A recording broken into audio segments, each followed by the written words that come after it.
Each year, Microsoft Research hosts hundreds of influential speakers from around the world, including leading scientists, renowned experts in technology, book authors, and leading academics, and makes videos of these lectures freely available.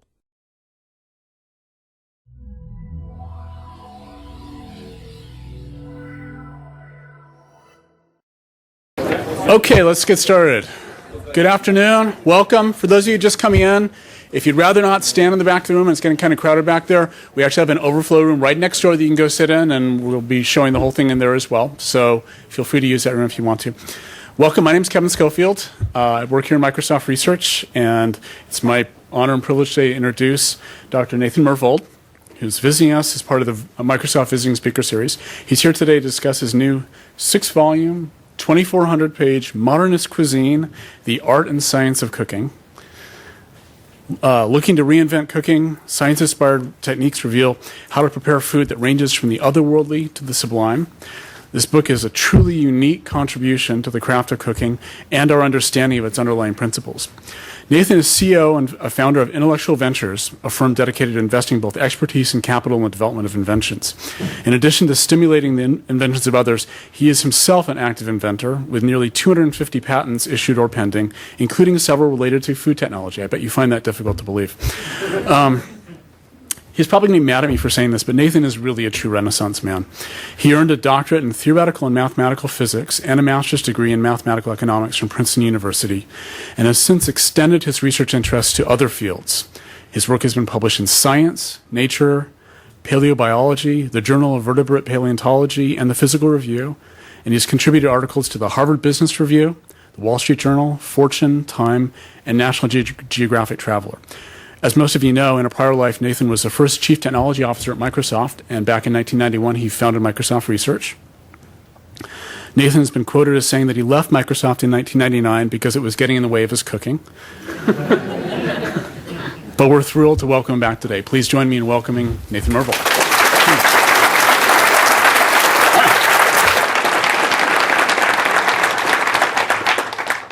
Well, it's great to be back at Microsoft, and I'll tell you a little bit about the book.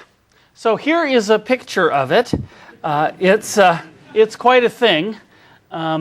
Here's some of the fun facts. 6 volumes, 2,438 pages, 1.1 million words. If you put those words in a single line of text, it would be 7.5 miles long. I'm not sure why you'd want to do that, but, but you could. We took 150,000 pictures, and 3,200 of them were good, so we put them in the book. 1,522 recipes. We had recipes that were inspired by or adapted from 72 of the world's greatest chefs. We had 6 research cooks working on the project for 3 years, full-time, plus those 72 people outside. 44 writers, editors, art staff contributed to the book. Yeah, I have to say, the fact that I had a background at Microsoft is a large part of the reason I wrote the book and did it the way I did.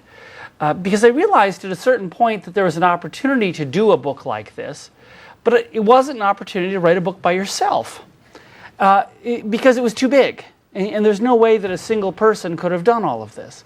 And if I hadn't spent lots of time working on software, I wouldn't have thought you could do it, but I thought, hey, 44 people, this is nothing. You know, we had that much just on one tiny part of one tiny thing at Microsoft. 40 pounds altogether. And here's my favorite statistic of all for the book: 4 pounds of ink in one volume. Isn't that amazing? The printers make a blank book for you as a mock-up. And I'm looking at it and I'm saying, gee, is it really going to be the same? They said, well, it'll be heavier. I thought they meant the paper, and I said, well, why is it heavier? They said, the ink. I said, you're kidding me. They said, well, a full-page photo has 1,000th of an inch of ink on it. You have a full-page photo or a half-page photo on most of your pages, 2,400 times 1,000th. It's like a big chunk of ink. So one of the questions I asked is, okay, ink? Why ink? Why isn't it digital and online? And so this is a picture we took to sort of show that. The fact is, if you want to deliver big, beautiful, high-resolution photographs, there's actually no better way to do it than paper at the moment. Now, we also made our decision as to what platform to target 2 years ago, And 2 years ago, we made the decision there was no iPad. And we knew something like that would come out, but it would have been crazy for us to bet on it before it even existed. Kindle was out, but on Kindle, it's just beyond. I love my Kindle for text-based books, for novels and things, but for a picture-oriented book, Kindle's pretty bad.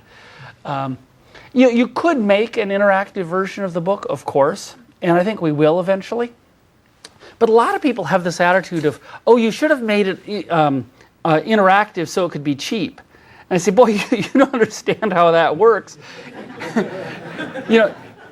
If you made it interactive and you really made it cool so that you had animations and videos and lots of embedded interactive features, then it's actually a lot more work and potentially be even more expensive than it would be the other way. So that's why it's on paper. We also made a lot of effort to try to have good quality paper. The first column, you can see the sort of standard half-toning, which is kind of pathetic. We wind up using the one all the way at the other side, I guess all the way on your right, something called stochastic screening. Now, interestingly enough, we have some patents on stochastic screening that I was a co-inventor on at Microsoft way back when. Because we realized we first started doing back in my day, Sonny, it sounded like your grandpa, but man, putting pictures into Windows was like a big deal. Putting fonts was like a really big deal. But one of the things that we realized is, of course, when you have digital technology, you don't have to half-tone on a regular grid. You can mix it around. And by mixing it around, you get a much better result. In fact, one of the guys who worked on Windows 2.0 GDI is actually sitting in the front row here. We also tried to have wide gamut inks. The gray here on the one side shows you what industry standard inks would do to this picture. Now, of course, you can always try to tweak it to make it a little bit similar, but we sprang for the wide gamut inks, which lets you print the whole thing. There's always some things you can't print. Obviously, if you take a photograph of the sun, you're not going to get a sunburn by looking at it. Okay, you can't possibly have the full spectral response, but the closer you can come, the better quality the pictures are going to be. So now I'll just walk through some of the volumes and say what's in them. Volume 1 is called History and Fundamentals, and it's mostly about things that aren't in any cookbook. Cookbooks don't talk about history. We have a whole chapter on microbiology. We have chapters that talk about physics, the physics of heat, the physics of water, chapters on food safety, even a chapter on nutrition. So this is very non-traditional for a cookbook, but we thought it was important because the motivation of the book is we realized that there was lots of information from science that people had realized about cooking over the course of the last 20 years. There's a very influential book called On Food and Cooking, published by a friend of mine, Harold McGee. And he started a trend of people really understanding science in the kitchen. So there's all that body of knowledge. There's also a whole set of techniques that chefs had invented. But both the science knowledge and the chef knowledge was very difficult to learn. There was no big standard place you could learn it. You might get snippets of it here and there, but there was no big standard textbook. I thought, well, God, if I could pull all that stuff together in one place, it would really be a service to people trying to learn it. And I knew that because I was trying to learn it. It's one of the things that after leaving Microsoft, I had a lot more time for cooking. And I was learning all of these state-of-the-art techniques and trying to talk to chefs around the world and say, how do you do this? What are you doing with that? I realized they hadn't told each other how to do it. So there's an opportunity to do this fundamental book. But if you do the fundamental book, you kind of want to explain why, or at least I did. And I think that's one of the things that separates this book from most cookbooks. We try to tell you why as well as how and what. Most cookbooks are about the what, the recipes. They have a whole set of recipes, and a recipe says, do this, do this, do this, and it'll work. Don't worry about it. That's not very satisfying if you're a curious person and you want to understand more about it. It's also not very useful if the techniques that they assume are ones you don't know how to do. If it's a standard technique, it's about sautéing or it's about anything like that, you can get lots of big, thick books that will teach you all of the basics of French cuisine or all the basics of Italian or Chinese cuisine. There was no book like that for modern cuisine. That's why we wrote the book. Volume 2 takes a technique and equipment-oriented view of cooking. It starts with about a 200-page chapter about traditional cooking, where we explain how traditional cooking actually works. What are the physical principles and other things behind roasting, baking, frying. And we do that by using really cool photos, which we'll show some pictures of. There's one right there of the broccoli steaming in a pot. Volume 3 takes an ingredient-oriented view of cooking, and the two principal ingredients in our food are animals and plants. And so here we discuss meat science. You know, what's the structure of muscles? What makes some meat cuts tough, some tender? What's the difference between organ meats and muscle meats? What's the difference between fish, poultry, and mammal meat? In plants, we do a similar thing for plants, describing all of the different aspects of plants, along with lots of recipes. Volume 4 takes a perspective of, we call it ingredients and preparations. This is about more detailed ingredients in the broad categories like animals and plants. So we have a chapter on thickeners. Because a lot of cooking is about how to make a sauce thick or how to make a soup thick. Well, there's some great modern ways of doing that, as well as a lot of traditional ways. We discuss both and try to put them in context.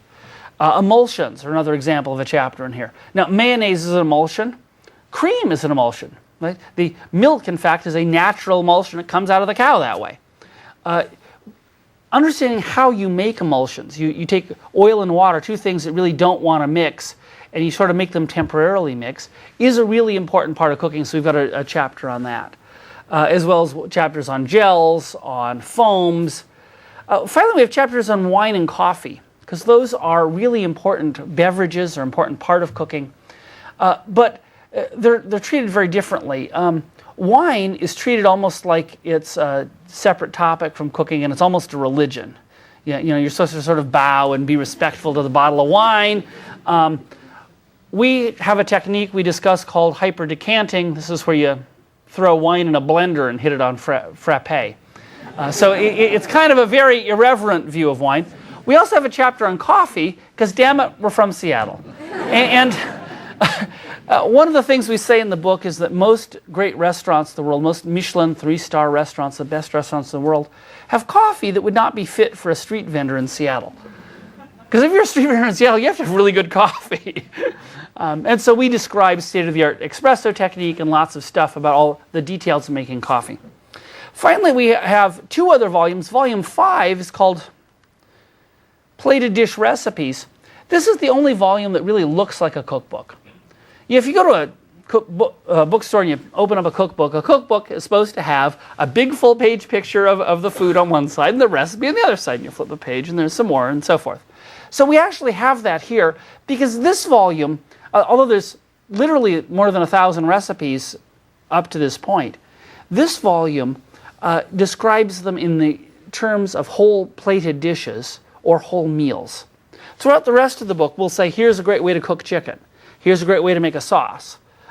We might have a suggestion you'd use a sauce with a chicken, but we don't put it all together. Here, it really is about making an entire dish with all of the accoutrement, and in most cases, we go beyond the dish to have the side dishes and often the entire meal. Now, we had a principle making the book, which is any kind of food is sort of all equally legitimate and equally a possible topic of refinement and improvement. So we have one of our recipes in here is for a hamburger. And if you really care about hamburgers and you really want to make the ultimate hamburger, you can, and you can lavish as much care on that as you would on some dish that might sound like a very fancy French dish that you're supposed to lavish care on. Well, actually, you can do it with either one. And if you're really into the refinement, what the hell? We'll tell you all the way. So we went way overboard in trying to figure the ultimate way to make a hamburger. And we do that for roast chicken and for southern barbecue. After we did the barbecue chapter, one of our chefs is Indian, and she says, "Oh, come on, curry's kind of like barbecue." And so, by God, we did a whole thing on Indian curries. You can't write a 2,400-page book if you're good at saying no. I think this is one of the things I've learned. So we also have a 6th volume. These volumes are large. They're physically enormous. That's great for having big copies of seeing the photos and so forth, but it's kind of big to balance on a counter, and it's kind of too pretty to balance on a counter. So we thought about how can we get the recipes in a form you could take in the kitchen. We ultimately hit on having a 8.5 by 11, so somewhat smaller format book, spiral bound, so you can fold it back on itself, on waterproof washable paper. So if you spill on it, you can get off. So here's some of the pictures.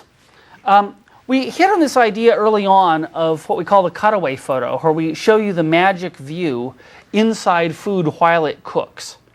And then we annotate these in the book with lots of details to show here's exactly how this works, here's what's going on here, here's what's going on there. So this is a case of boiling water canning, and if you look closely, you see we cut the jars in half too. Here's another great photo. Here's a cutaway photo of a centrifuge jar. So a centrifuge is a fantastic tool.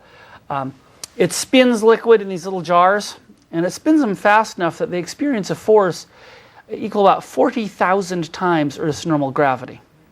Now that causes any difference in density or weight to be dramatically magnified, and so things separate out. So this is a Hungarian goulash sauce that we put in there, and it's separated into 8 different layers by the force of gravity, each one having a different characteristic density. Here's where we're searing some fish. This is some pomegranate seeds. Here's our cutaway of a pot roast. This is grapefruit sections that we've peeled with an enzyme, which causes the outer membranes to become loose. You can just pull them right off. This is potato starch, or actually this is a potato. The starch is the purple granules. The blue lines are the cell walls of the potato. Each cell has got a bunch of granules inside of it. So here's an example of one of those cutaway photos. This is actually the first picture I took for the book. And it shows broccoli that's steaming, and then if the various sidebars will explain things. In this particular case, we have a section about how steaming, although theoretically steaming ought to be higher, faster heat transfer than boiling, in practice it isn't for most vegetables. And that's because actually there's a film of condensation that forms on the outside. So steaming, we thought it should be faster. Theoretically it's faster. Lots of books say it's faster. Our damn experiments showed it was slower. So then we look it up. We discover a food science journal paper from 1946. So this guy says, you know, it ought to be faster, but damn it, it's slower. So we had a little sidebar on that. Here's our wok picture. Now, a lot of people ask how we took these pictures, and they assume that this is all digital photo magic with Photoshop. And of course they're digital photos, and of course we use Photoshop, but no, we really cut stuff in half. So that wok is cut, it turns out in that case it's not quite cut in half, about 1/3 of it is cut off. So there's still a little bit of the bowl of the wok underneath. And we discovered why people don't cut their woks in half normally. The oil kept getting to the fire, so this caught fire 3 times. So you know, if you want to do cutaway photos, you have to be willing to make a hell of a mess. But we had this great motto, which is, it only has to look good for 1,000th of a second. The rest of the time it can be horrible. And if we get that right 1,000th of a second, it's all set. So here we can see another example of us zooming in and showing all of what's going on. Here's our hamburger cutaway. So in some of the cases where we're containing a liquid, we would glue a piece of glass. I'll show you a picture of that in a minute. But here, those coals are just sitting there on the edge of this Weber barbecue we cut in half. And so they kept falling off, and they'd roll onto the floor. We'd put them back with the tongs really quick, take the shot, then, oh shit, something would fall again. And in fact, the part that required lots of digital photo magic and some technique called HDR and so forth is that the amount of light you get off those coals is, of course, very much less than the amount of light you get when you pop the flash to photograph the burgers. So the exposure does require lots of digital photo manipulation and algorithmic magic. The cutaway shot, you just cut stuff in half. In fact, here's how you cut stuff in half. This is our machine shop. And this is, my company has got this. In fact, this is right down the street. It used to be the Bellevue Harley-Davidson Service Center. And so we still get these guys that look like came out of a ZZ Top video come in and saying, "Oh, where'd the Harley place go?" So I actually have a film here. This is a wire EDM machine. And here we're using it to cut a pot. The way this machine works, it passes a lot of current through a very thin wire, and sparks jump off the wire. It's sparks that actually cut the metal. So you can see the sparks there flying. And it turns out that you have more control over the sparks if you do it underwater, believe it or not. So this is sped up a little bit. It's not quite this fast, but there you go. There's cutting a pot in half. So as a result, we have two halves of one of the best kitchens in the world. Here you can see one of the tricks that we would do. This can't see it super well here, but there's a piece of Pyrex, heat-resistant glass. It's been glued in front of this pot with this high-temperature silicone. Unfortunately, the only silicone we could get that was high enough temperature is red. But the great thing is when you cut a pot in half, you have two halves. So what we would do is we would photograph this all put in place. Then we would take the other half and put it in. So we'd photograph just that little edge, and we would swap the bits out for the edge. So we'd do that. It's very much the way in a Hollywood movie, they'd have people fly through the air supported by a wire, and then you digitally take out the wire. Here's our heat and energy chapter. So we have partial differential equations in the book. We are the only cookbook with partial differential equations. May also end up being the last cookbook with partial differential equations. I actually wrote thousands of lines of code in the process of writing this book because we created programs to simulate heat flow and simulate all kinds of other aspects of various processes going on with food. In fact, here's the general heat equation. Here's more detail. I figured this is a nerdy enough audience, it would be okay if I brought those up. Here's an example, actually, of one of the calculations. Suppose you have got a grill, and the grill is glowing super hot. Well, the way that heat is leaving that grill and going to your food is via infrared radiation, and it's bouncing around a bunch. So here's the grill, and if we assume that that's the part that's all equally hot, how does the radiation, and therefore the intensity of cooking, fall off as you move away? Now, if it's very, very far away, it should go like the inverse square law. But that's only when it's on the other side of the room, and it's so far away that the cooking aspect just doesn't matter at all. So, in fact, I wrote a simulation to simulate all of this. And that led to this thing here, this weird horn-shaped thing. This is what we call the sweet spot. So this is the range where the side-to-side variation is within 10%. Because if you're cooking something, you really don't want to have a huge fall off so that one edge of your steak is raw and the other one is overcooked. Or if you're cooking lots of things, the ones in the center get cooked more than the edge. So you want to know where that is. And it's interesting, it has this sort of a horn-shaped, it's a power law horn that comes out. And we discovered quite a few things by doing this very in-depth modeling. Here's an example of one of our step-by-step things, and this is about graining the ultimate hamburger. So it turns out if you really are into hamburger, little things matter, including the alignment of the grain in the hamburger. So if we zoom in here, you can see how we do it. As these little cylinders of meat come out of the grinder, you just pass the thing back and forth, trying to, as much as possible, align those grains. And when you can do that and you slice it, what it means is all of the grain of the meat is sort of perpendicular. If here's the patty, it's all perpendicular, which means when you bite it, you're biting it with the grain, and it's easier to bite. Now, the reason why that's important is it's really annoying if when you bite a sandwich, if when you pull it away, some things are tougher than other things, because then you pull them out when you pull it away from your mouth. It's supposed to all cut cleanly. So it's a little point, but if you're grinding your own hamburger meat, by God, this makes a difference. We have a whole variety of other things about the ultimate hamburger, including we cook it with liquid nitrogen. Don't you?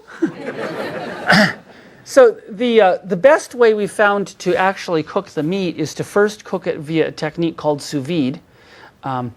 But we don't cook it, normally in sous vide you seal things in a vacuum bag, but if you seal the hamburger in a vacuum bag, the atmospheric pressure will condense the burger more than we like it condensed. So we do it in a Ziploc bag or in a sous vide bag that you don't seal, and so you have to hang the top outside the outside. Well, that cooks at medium rare, but you'd like to have the burger be crispy and browned on the outside. Well, we tried lots of ways of doing that, and our favorite way is we take the cooked burgers, all been cooked perfectly medium rare, and we put it in liquid nitrogen for 30 to 45 seconds. Now that gets it really cold, and then we put it in a deep fryer. And it sounds crazy, but it's a great mix, because what happens is you freeze a layer of meat that comes inside, and that makes a thermal barrier. So the heat transfer on the outside of the burger from the hot fat is so fast, it easily browns it. It can overcome the heat, but you don't overcook the inside. And if you time it right, you get the perfect burger. And here is the perfect burger. It really helps to make burgers on the space station because there's no gravity. In the book, we discuss actually each component of this. We make the bun. There's a special way you make the bun, and there's an amino acid called L-cysteine that if you add, it prevents the gluten from getting too tough because you want a really soft bun. That isn't mayo, that's a beef suet mousseline, and we have a whole thing on how to make that. That's a special mushroom patty. We infuse the lettuce with smoke to make a smoke-flavored lettuce, vacuum compressed tomato. By God, we make the cheese. It turns out that in 1916, a guy named James Kraft invented a way of making cheese melt perfectly. And that was the foundation of the Kraft Cheese Company. And you all know that product is Velveeta. And the basic idea was if you added some stabilizers, you could keep the emulsion in cheese stable even when you melted it. Sodium citrate is the simplest stabilizer that you can add. Well, the trouble with Velveeta is it tastes like Velveeta, so we wanted a Swiss cheese thing. So we describe how to make your own Velveeta, basically, out of Gruyere and Emmental cheese, or basically any cheese that you'd like. And I already told you about that. This is mushroom ketchup. So that's our ultimate burger.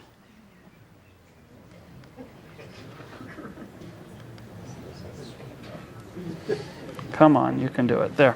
Oh, so here's one of our fun toys in the lab.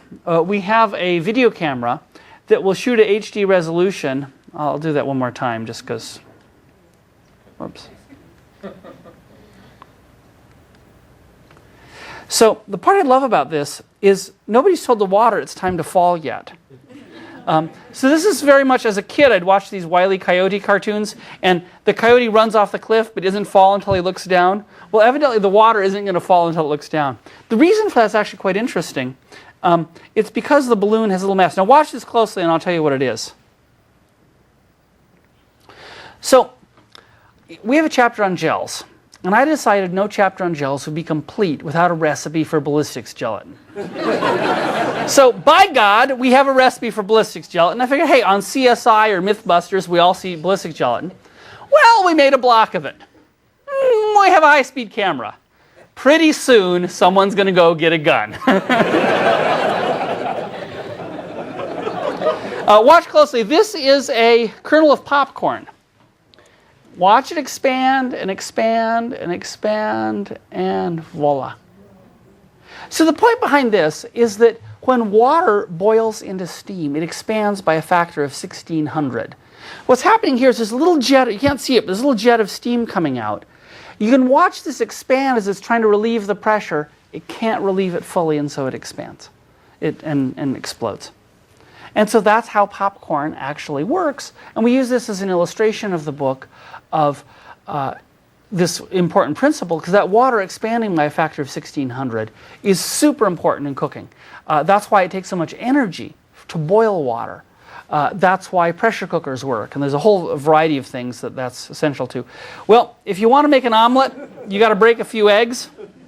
And if you've got recipes for omelets and you've already been shooting some ballistics gel, I can't say as there's a tremendous amount of real cooking point to it, but God, we just watch it over and over again in the lab. So that's all I have for this. I'm happy to take some questions if there's time. Yes? How was the hamburger? Well, I think the hamburger is great. But the interesting thing about comfort food items like that is that people have their own very personal notion of it. There was a restaurant critic who tried our hamburger, normally he's a very sophisticated restaurant critic, but he says, "Oh, come on, shouldn't it be greasy and overcooked?" I said, "Not the way I like it, but hey, if you've got, everyone has their own favorite." So for our favorite approach, which largely means my favorite approach, yeah, it's fantastic.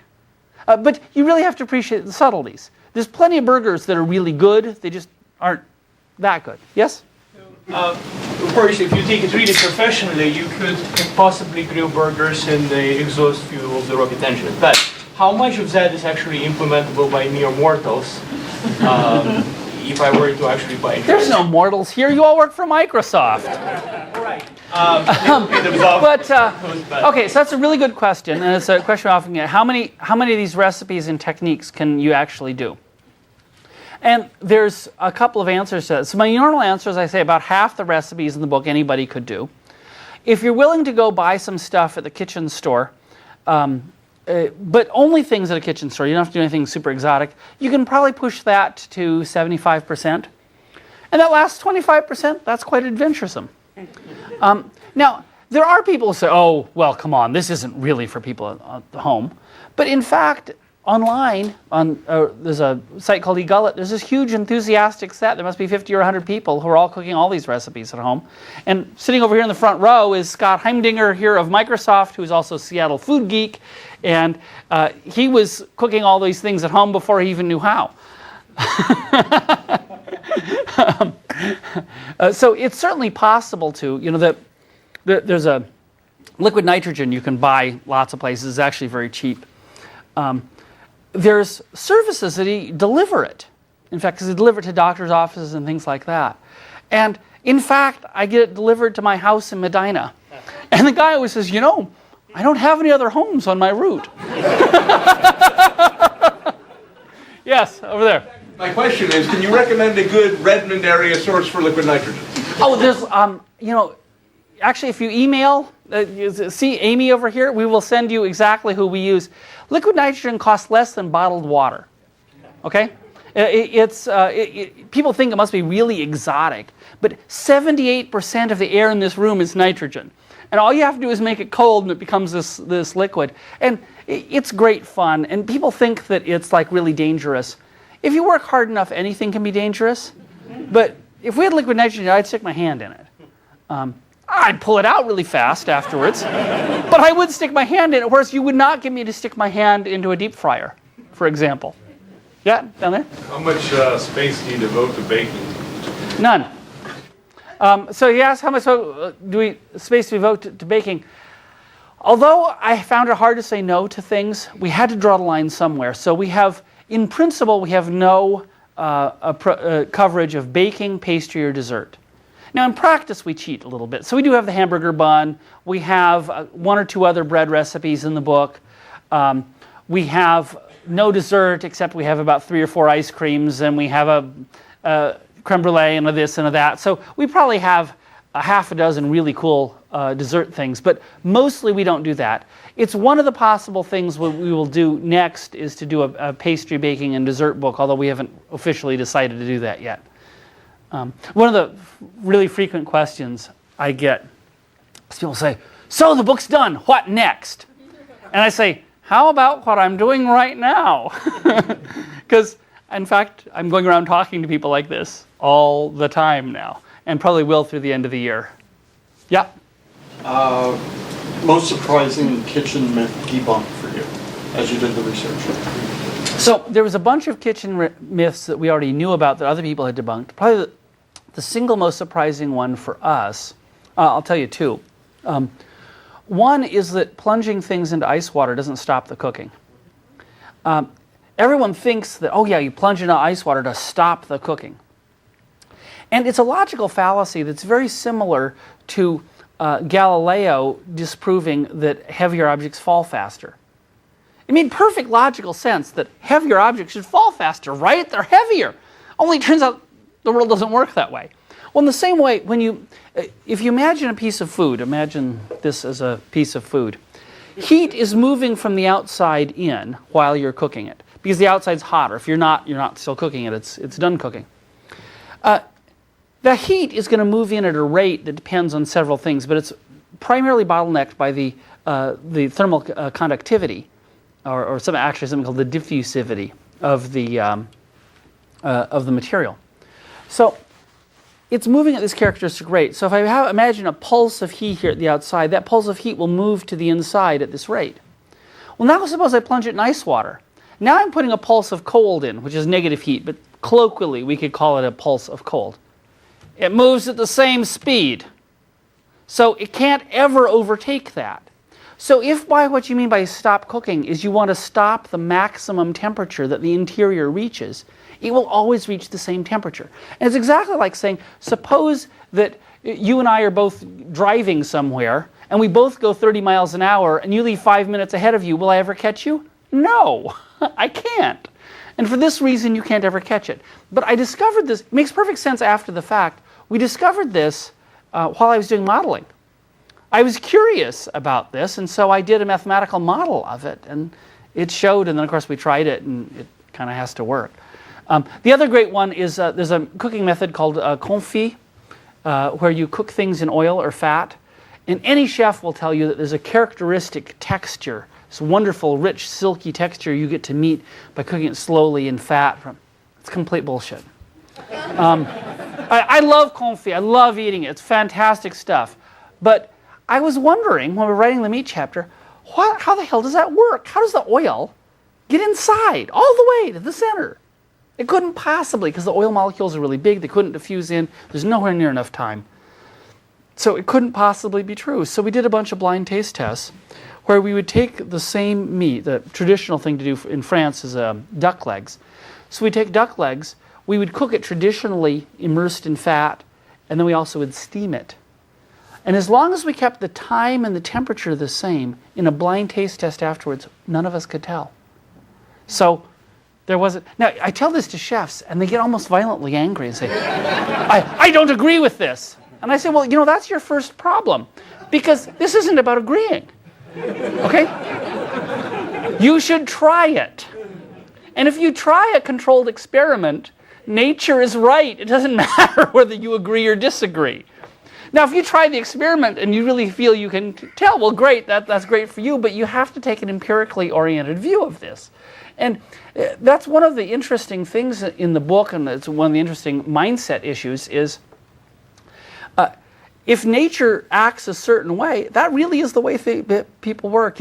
I get some people who have a food philosophy or an ideology that borders on religion, where they will tell me things like, why are you putting science in the kitchen? It will suck all of the soul out of cooking. And I'll say, well, I hate to tell you this, but the science is already in the kitchen. Okay, the laws of physics are the laws of physics, and they're going to happen this way. And it's not a question of whether you take the laws of science in or out of the kitchen. It's whether you have ignorance in or out of the kitchen. It doesn't always win them over when I put it that way, but yeah. How did you choose to leave out beer? And what you drink with your hamburger?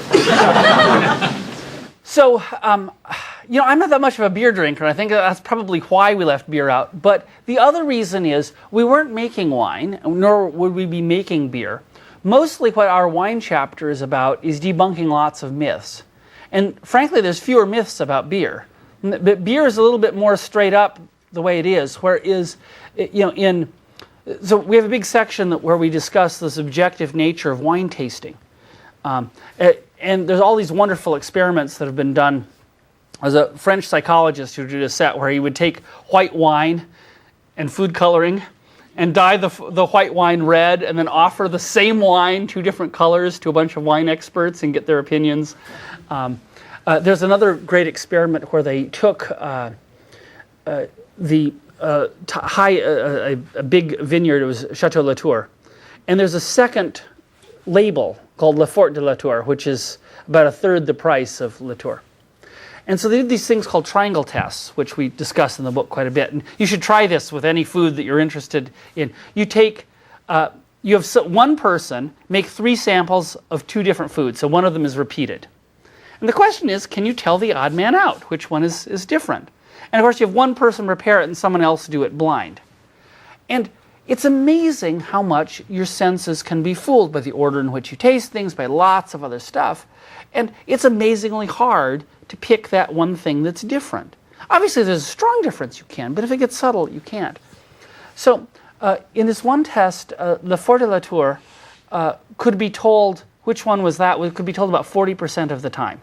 Now, 33% would be random. So it's only slightly better than random. But the funny thing is then of the people who could tell, a majority preferred Le Fort de la Tour. So we had lots of material like that for wine. There's tons of it because it's got so much mythology around it. For beer, I wasn't aware of anything that we could say that was interesting. The same thing about tea. We don't really discuss tea in the book in detail. We have a cool way of making tea in an ultrasonic bath. It's like the best way to make tea. But there was no mythology for us to reform. Okay, another question? There was one in the back before, but okay, whatever, here. Yeah, sous vide machines and vacuum sealers have sort of jumped from your lab into the home. What do you think the next formerly medical or scientific technology is going to be to cross that chasm? That's a good question. I think steam ovens, at one level or another. If you cook with low temperature steam, it's either an alternative to using a water bath for sous vide. You also can cook things that won't fit so well in a plastic bag. So for example, we use a low temperature steam oven to make creme brulee or other kinds of custards. If you put the custard in a bag, of course it'll cook perfectly well, but it kind of doesn't look so good then. And you can buy little $150 tabletop convection ovens today.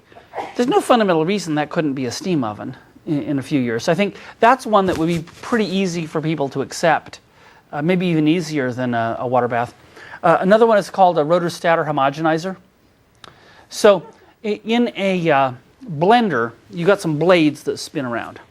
And the blades are spinning freely. There's nothing else around them. And as a result, what the blade is acting against is simply the inertia of the fluid. So when it hits the fluid, and that makes either hits the little particle of fluid to break it or to shear the fluid. What you use in a lab is something called a rotor-stator homogenizer that has a spinning thing like that, and has another thing that's stationary, and it comes really close, 1/100 of an inch, something like that. That forces all of the fluid through that little gap, that 1/100 of an inch gap, and that by having something to push against, it's just radically more effective. So all this is a different kind of a blender, and so it ought to be cheap, but today if you buy them from a lab equipment thing, they're thousands of dollars. There's no reason it shouldn't be the same price as a Vitamix or some other nice blender. I'm sure we'll see those in the kitchen in a few years. And who knows, over time more. Yes, in the back? When do you think the book will be back in stock on Amazon.com? So I'm really not good at estimating. 4.5 years ago, I made the first outline for the book, and I went back and compared it, and it's almost exactly what we wrote. The difference is, at the top of the outline, it said, estimated page budget, 600 pages. Well, unfortunately, I estimated in the other direction when our first printing was 6,000 copies, and we sold them out before any of them arrived. And so they have all, by this week, everyone who ordered those, pretty much, maybe by next week for some people that live far enough away that it's slow to get to them, those should all be distributed to the world. I ordered 25,000 as soon as we saw the sales spiking up, but it takes 4 months to get them from China, so they'll be coming in June. June 13th, I think, the first boat leaves China, which means in June and July, those all should be coming. But, of course, people have been ordering the book in the meantime. So we've got all these projections, and I did a whole bunch of actual more computer models this weekend. It will be mid-August before the book is like totally in stock, 24-hour ship from Amazon, that kind of thing. It turns out there's lots of things I've learned about this whole process. One is the crazy way things get shipped. Amazon and other retailers have done this interesting optimization that makes it this adds a week or two to this whole schedule. They place all of these service centers in places where it's quick, assuming the book was in stock at the service center, it's quick to get to people. But they put them in places that are almost impossible to get to because they assume that's a slow process. So if you say, what's the quickest way to get a book in stock, that's what Amazon optimized for. It's not a quick way if you're shipping from China. So there's one of their service centers is in southern Illinois, and literally the books land in Seattle, on Port of Seattle. They get moved onto rail cars, and they go by rail to this place in there, and then they go by truck for the last 100 miles, and it takes 10 days, which is ludicrous because there's all these Amazon service centers it's passing, but a certain fraction of the thing has to go there. But all of those things won't really matter by the time it gets July, August. Yep. Really enjoying the blog as I read through the book, a great companion to it. As I've been looking at some of the recipes, I have no idea where to get some of these things. So you mentioned sodium citrate earlier, I wouldn't even know where to look. Have you thought about using the There's this thing called the internet. Perhaps one of your friends here will tell you about it. No, it turns out, so you picked an interesting one. Sodium citrate is in every grocery store because it's used in Passover. It's called sour salt. And so in the kosher section of essentially any store that has a kosher section, there's sodium citrate. But you can also get it online. A lot of the other ingredients that seem to be weird ingredients, there's something called xanthan gum. Xanthan gum is distributed by a company called Bob's Red Mill. And there's a little Bob's Red Mill section of pancake mixes and flours in every Safeway and every Whole Foods and everything. So most of the stuff, surprisingly, you can just get locally, no problem. There are a few things that are a little bit more exotic, but websites have sprouted up. Here's one where make sure you spell it right or you'll get a surprise with a thing. It's called Chef Rubber. There's lots of other rubber websites that have a different orientation, but Chef Rubber started off as a website selling flexible molds to pastry chefs. That's why it's called Chef Rubber. It was about rubber molds. They have a whole set of all of these weird ingredients. But really, a surprising number you can buy right down the street in Seattle, no problem. Yes? Who designed the books? So we had a team of people that designed the books. We hired a full-time art director. We tried using an outside art director, and that really didn't work very well, so we just hired a guy full-time who was the art director from Scientific American. Now, partly that's because the editor-in-chief for the book, Wade Gibbs, was from Scientific American, and so we knew people there. But a science magazine also struck us as a good model because they would have photos and things, but they'd also have lots of graphs and things that are a little bit more technical. So his name is Mark Clemens, so he was the main art director. But we all kibitzed, which probably made the book worse than if he'd done it himself, but by God, we all did. And the photos were all taken, or almost all taken, by two people. Started off only being me, and then I hired an assistant, and pretty soon my assistant had more time and was better at it than I was, so he did most of the photos. Yeah? So through all this wine tasting and recipe tasting that went to the making of this book, did you ever keep track of any health metrics? Like, say, for example, when you were, having eggs or having that burger, the effects it had on... So the health effects are an interesting topic two ways. First of all, Kevin, who's known me for a long time, will tell you that I'm actually way less now than when I was at Microsoft by actually a fairly substantial margin. So I actually lost weight while doing a cookbook, which is surprising until you realize 2,400 pages to proofread is really quite a lot.